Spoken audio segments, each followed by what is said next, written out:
I never meant to write about this. I guess nobody ever plans to turn their life into a cautionary tale on the internet, but sometimes you reach a point where telling the story is the only way to make sense of it. At 27, I thought I was done starting over. I had a steady job at a marketing agency downtown, a rent-controlled apartment with a view of other people's balconies, and a relationship that looked good on paper. His name was Daniel. We'd been together for 4 years, long enough that our toothbrushes leaned together in the same cup, but short enough that people still asked when we were going to make it official. We weren't unhappy, exactly. We were just flat. Routine had settled over us like dust. Daniel worked in finance, the kind of job that made him live on caffeine and half-finished sentences. He was kind, reliable, and distant in ways he didn't even notice.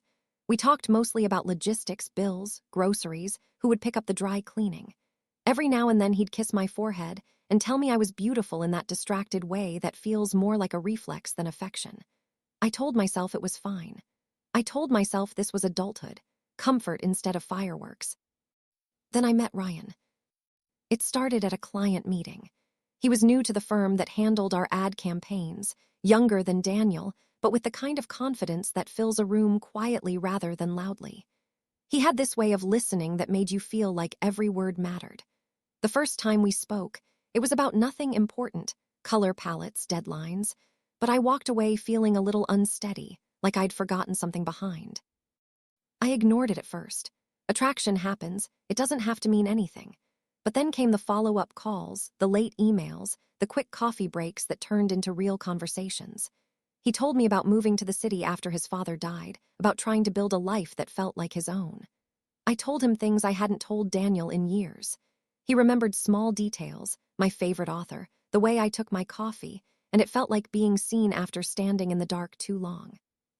It wasn't instant betrayal. It was a series of almosts, almost touching his hand when we laughed, almost saying too much, almost staying too late at work. You think you'd recognize the moment you cross the line, but mostly it's just quiet. A glance that lingers, a breath that feels heavier than it should. One night after a presentation, we went out with the team to celebrate. Everyone left except us. The city was warm, summer pressing against the glass windows of the bar. He said, "You look happy tonight," and I said, "Maybe I am." We both knew it was a lie. When he walked me to my cab, our hands brushed, and the world tilted, just slightly, but enough. I didn't tell Daniel. I didn't tell anyone. I convinced myself it was harmless, that what I felt was just nostalgia for passion, not the start of something real. But I started dressing differently, smiling more, checking my phone too often, and I started noticing how little Daniel noticed any of it. A few weeks later, Ryan kissed me. It wasn't dramatic, it was quiet, the kind of kiss that happens because silence becomes unbearable. I remember the smell of rain, the taste of coffee on his lips, the sharp edge of guilt rising even as I leaned in. When I pulled away, he said softly, "We don't have to make this complicated." But it already was. What followed wasn't a movie romance. It was stolen hours, half-finished conversations, the constant hum of anxiety. Ryan said he didn't want to hurt anyone, and neither did I, yet there we were, hurting everyone, ourselves included. I told myself I could control it, that I could keep my two worlds separate. But lies are greedy. They always want more space. The unraveling came slowly. Daniel started asking questions, not accusations, just observations. "You're distracted lately. You've been working late a lot." I'd answer too quickly, too calmly. He'd nod, but his eyes would linger, thoughtful and tired. One night he said, "Do you still want this, us?" I opened my mouth to say yes, but no words came out. Eventually, Ryan pulled away first. He said it was too heavy, that he couldn't keep pretending we were just colleagues. He wanted to be honest, and I couldn't give him that. The irony wasn't lost on me. The man who wasn't mine asking for truth, while the one who was didn't know how to ask.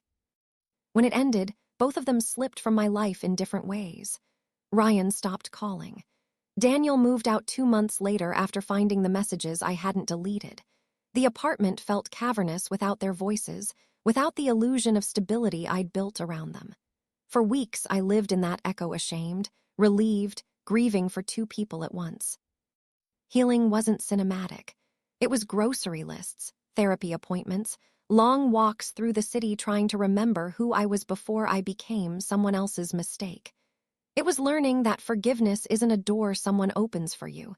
It's a decision you make to stop bleeding. One morning, months later, I ran into Ryan on the street. He looked different, tired, older. We talked for a minute, polite, distant. When we said goodbye, I didn't look back. That surprised me. Now, at 28, I live alone. I water my plants. I read more. I work late sometimes, but not because I'm hiding. I still think about what I did, but it doesn't define me anymore. The thing about breaking something is that you learn how fragile you are, but also how repair works. Not everything goes back to the way it was. Some things grow around the cracks. If you've ever loved the wrong person the right way, you know what I mean. For a while, the hardest part wasn't the loss. It was the quiet that came after. When you've spent years reacting to someone else's moods, habits, schedules, silence feels like failure. I'd wake up early out of habit, make too much coffee, and stare at the empty chair across from me. I'd scroll through old photos and try to convince myself that what I missed was him, not the version of myself that only existed when he was watching. I deleted his number after a week, redownloaded it 2 days later, deleted it again. There's a kind of madness in heartbreak that doesn't look like sadness. It looks like trying to rewrite a story you already know the ending to. Therapy came later, when the noise in my head got too loud. The counselor was kind in that careful way professionals are. She asked me what I wanted from love, and I couldn't answer. I realized I'd never thought of love as something I wanted. It had always been something that happened to me, something that required managing, maintaining, surviving. The city didn't stop for me. Bills still arrived, emails still demanded replies, and Leela. No, not Leela. This narrator doesn't have a child, so let's adjust that. The friends who stayed called to check in, the ones who didn't faded quietly. I went to work, came home, cooked the same meals. Life became small again, but in that smallness was something almost peaceful. I started writing lists, things I liked, things I wanted to try. They were simple. New coffee shop, yoga class, repaint the kitchen. For the first time in years, my lists didn't include another person's name. There were bad nights, too. The kind where the city felt too loud, and the memories felt like they had their own gravity. Once, I saw Daniel's name pop up on mutual friends, social media, and it hit me how easily people move on. I envied that. I also knew he deserved it. Ryan never reached out. Sometimes I'd think about what I'd say if he did. Mostly, I imagined saying nothing at all. I think that's what real closure looks like, silence without resentment. Months passed, and slowly, the guilt softened. It didn't vanish, but it changed texture. Less like a wound, more like a scar you can trace but no longer feel the sting of. I learned how to sit alone without needing to fill the space. I learned that healing doesn't announce itself. One day you just realize you've stopped checking your phone for a message that isn't coming. There was one morning, spring again, bright, the air still cold enough to bite, when I woke up and felt a strange, quiet contentment. I made coffee, opened the window, and let the city noise pour in. I wasn't happy exactly, but I wasn't broken anymore either. That felt like enough. People love to talk about forgiveness, like it's a single act, a door you push open. It's not. It's hundreds of small decisions every day.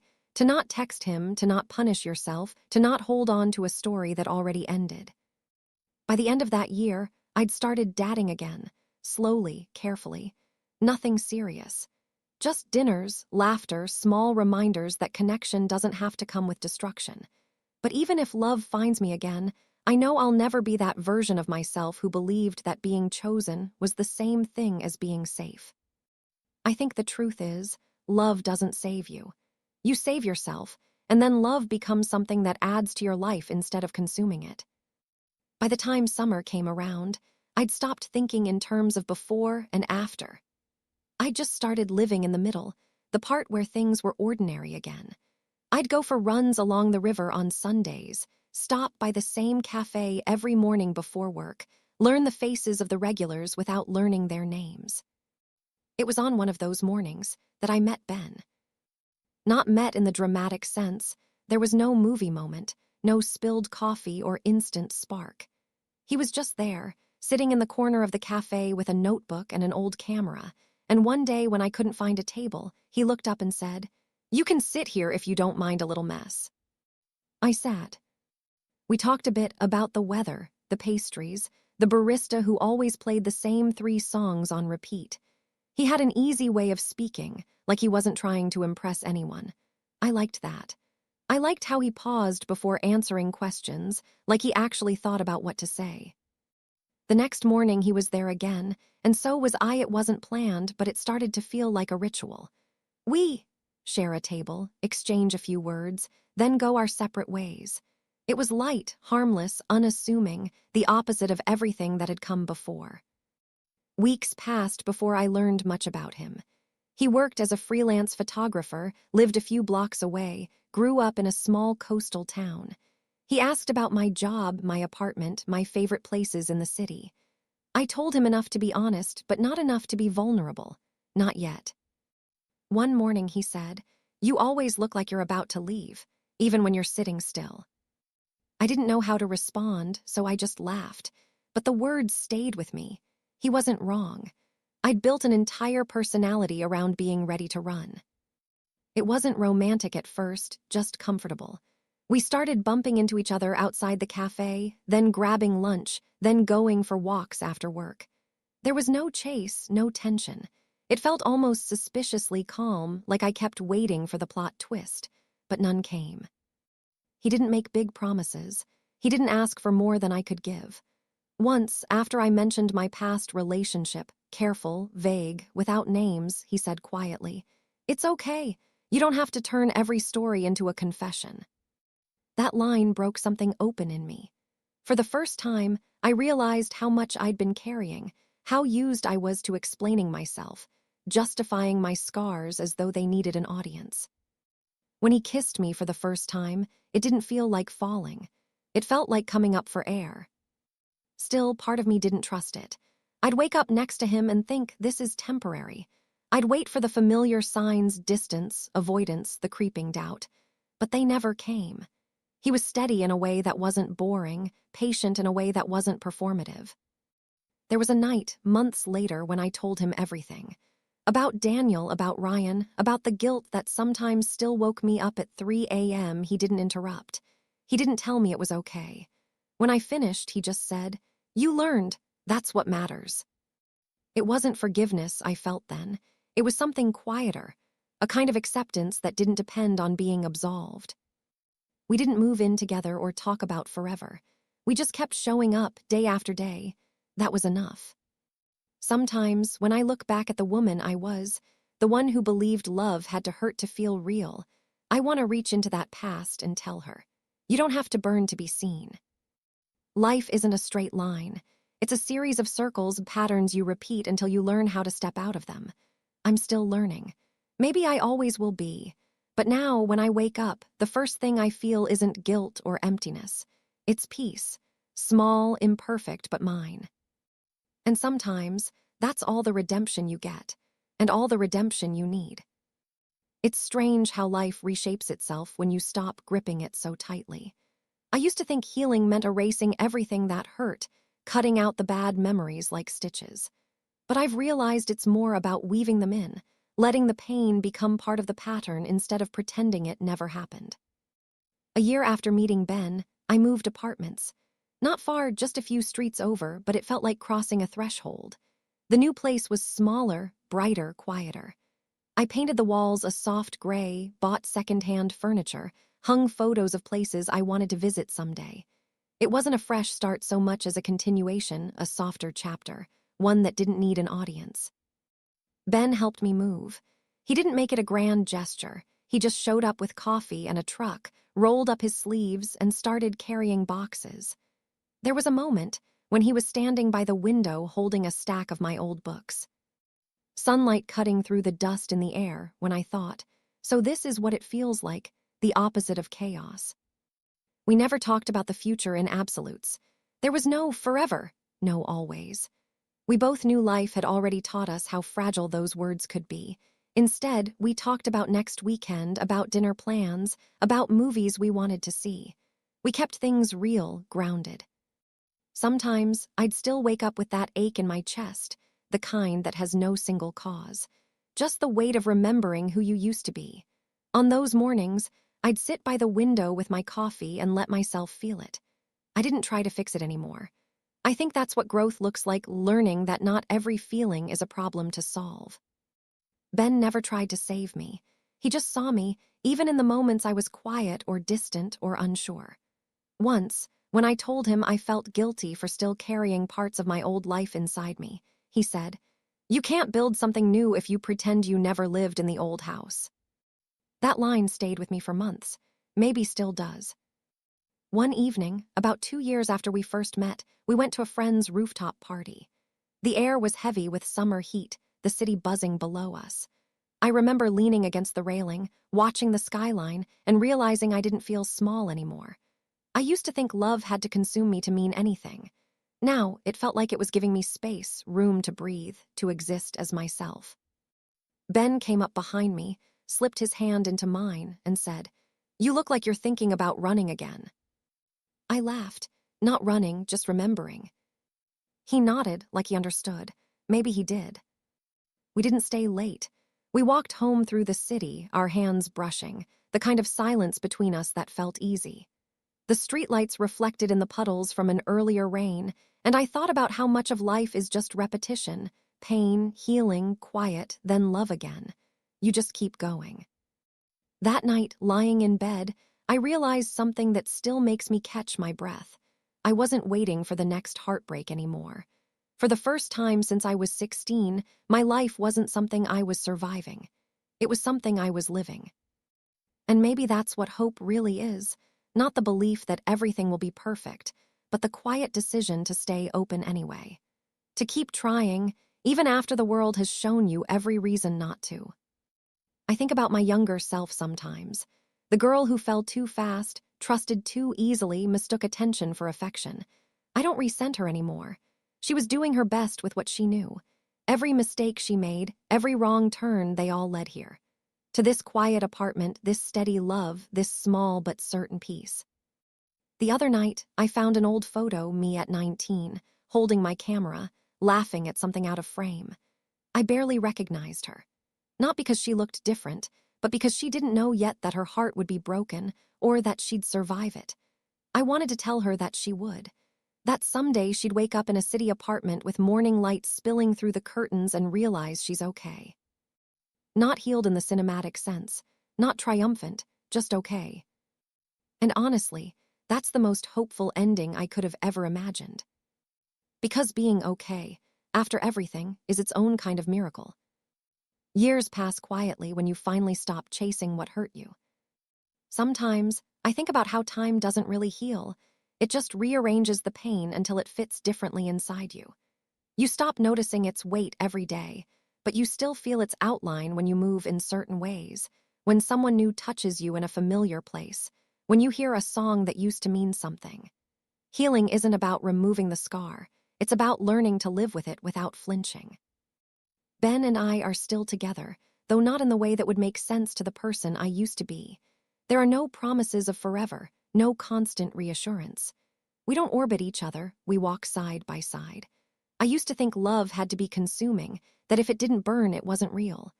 Now I understand that the kind of love that lasts is the one that gives you back to yourself. We live in a small apartment with tall windows and a cat we rescued from a shelter on a rainy afternoon. Sometimes, on weekends, he'll cook and I'll read out loud from whatever book I'm pretending to finish. We argue, we make up, we talk about everything and nothing. It's not perfect, it's human. I've learned to be gentle with my own thoughts, to forgive the girl I was, the one who believed she had to earn love by being useful, the one who mistook attention for safety, the one who broke hearts and had hers broken in return. She didn't know better. None of us do until we have to. There are still days when the past comes back in flashes, the sound of a certain laugh, the smell of cologne on a stranger, the quiet hum of a Sunday morning that feels too familiar. But it doesn't undo me anymore. Those memories are just that now, memories. Proof that I lived, that I risked, that I loved with everything I had even when it wasn't returned the way I needed. A while ago, I ran into Daniel by accident. It was one of those strange city moments, crossing the street, locking eyes, the world tilting for half a second. He looked older, softer somehow. We smiled. That was all. There was no need for words, no unfinished business. I realized then how far I'd come, that closure doesn't come from conversation, it comes from peace. And Ryan, I don't think about him much anymore. There was a time I obsessed over what I'd say if I ever saw him again. Now, if it happened, I think I'd just wish him well and keep walking. That's what growth does, it teaches you that you don't owe your past an explanation. I've started writing again, which feels like reclaiming a part of myself I left behind in the chaos. It's funny, for so long, I wanted to tell stories about other people, other lives. Now all I want is to tell the truth about my own. The messy, imperfect, unfiltered kind. Maybe that's what I've been doing all along, documenting what it means to break and rebuild, to love and lose, to find yourself again in the middle of the wreckage. I think back sometimes to the night everything fell apart, the confrontation, the betrayal, the silence that followed. If I could go back, I wouldn't change it. I wouldn't save myself from that pain. Because everything that came after, the loneliness, the hard lessons, the slow healing, it all shaped me into someone I actually like being. That's the quiet miracle of heartbreak. It destroys who you were, but it gives you a chance to become who you were meant to be. There's this small park near our building. I walk there most mornings before work, just to sit with my coffee and watch the city wake up. Sometimes I see couples rushing past, or women in suits tapping away at their phones, or older men feeding pigeons by the fountain. I used to feel disconnected from all of it, like I was always watching life happen to other people. But lately, I feel like I'm part of it again. Just another person figuring things out. Just another story still being written. A few weeks ago, Ben asked me what I'd say if I could go back and talk to my younger self. The girl at 16, scared and naive. The woman at 25, standing in the wreckage of a relationship she thought would last forever. I told him I wouldn't say much. I'd just sit next to her, let her cry, and tell her she'll be okay. Not in the shallow way people say when they don't know what else to offer, but in the real way. The kind that means you'll still hurt, you'll still doubt yourself, but one day you'll wake up and realize you made it through. He smiled and said, "You'd probably scare her with how calm you've become." And maybe he's right. I don't need the drama anymore. I don't need the validation, the chaos, the high that comes from being wanted. What I need, what I've finally learned to want, is peace. Sometimes, on quiet nights, I think about how love changes shape over time. How it stops being about excitement and becomes about presence. How the most romantic thing anyone can say is, "I'm here." And I think maybe that's the point of all of it, the heartbreaks, the mistakes, the long nights where you think you'll never be the same. They teach you to recognize peace when you finally find it. They teach you to hold it gently. So here's the truth I've come to after all these years, all these losses, all this rebuilding. You will be okay. Maybe not today, maybe not tomorrow, but someday. The pain will dull, the memories will fade, and you'll learn to live in the world again without constantly looking for the next disaster. You'll wake up one morning, sunlight pouring through the blinds, coffee brewing in the kitchen, someone you love breathing softly beside you, and it'll hit you. You're not waiting anymore. You're living. And in that quiet, ordinary moment, you'll realize that's what healing really looks like. Not the absence of pain, but the return of peace.